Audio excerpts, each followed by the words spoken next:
നമ്മളിവിടെ granny Smith എന്ന് പറയുന്ന ഒരു ആപ്പിൾ ട്രീ വെച്ചിട്ടുണ്ട്. അതിനകത്ത് മുഴുവൻ കേടാണ്. ഈ കേടെന്ന് പറഞ്ഞു കഴിഞ്ഞാൽ നമ്മൾ ഒരു ചെറിയ കണ്ടോ ഡോട്ട് പോലെ ഇതുപോലെ കാണും. ഇത് എന്താണെന്ന് വെച്ച് കഴിഞ്ഞാൽ ഈ കോഡ്ലി മോത്ത് എന്ന് പറയുന്ന സാധനം കയറുന്നതാണ്.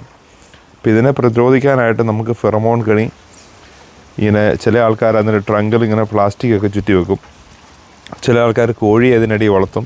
ഇങ്ങനെ പല പല മാർഗ്ഗങ്ങളുണ്ട് നമുക്ക് ഈ കോഡ്ലി മോത്ത് മാനേജ് ചെയ്യാൻ. കോഡ്ലി മോത്ത് മാനേജ് ചെയ്യേണ്ടത് നമ്മൾ ഈ സമയം തൊട്ട് തുടങ്ങണം.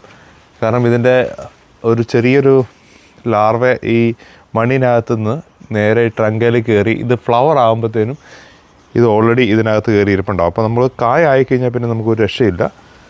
നമ്മൾ കണ്ടോ ഇത് നല്ല ഇതായിട്ട് തോന്നും. നമ്മൾ മുറിച്ച് കഴിയുമ്പോഴത്തേനും ഇതിനകത്ത് കേടായിരിക്കും.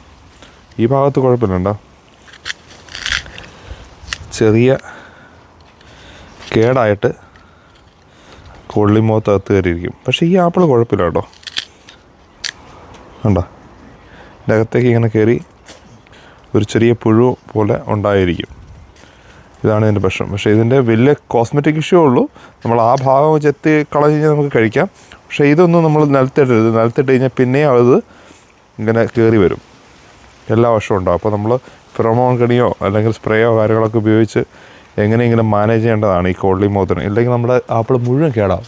അത് മാനേജ് ചെയ്യേണ്ടത് നേരത്തെ തന്നെ ചെയ്യണം. നമ്മൾ ആപ്പിൾ ആയിക്കഴിഞ്ഞ് ചെയ്തിട്ട് ഒരു കാര്യമില്ല.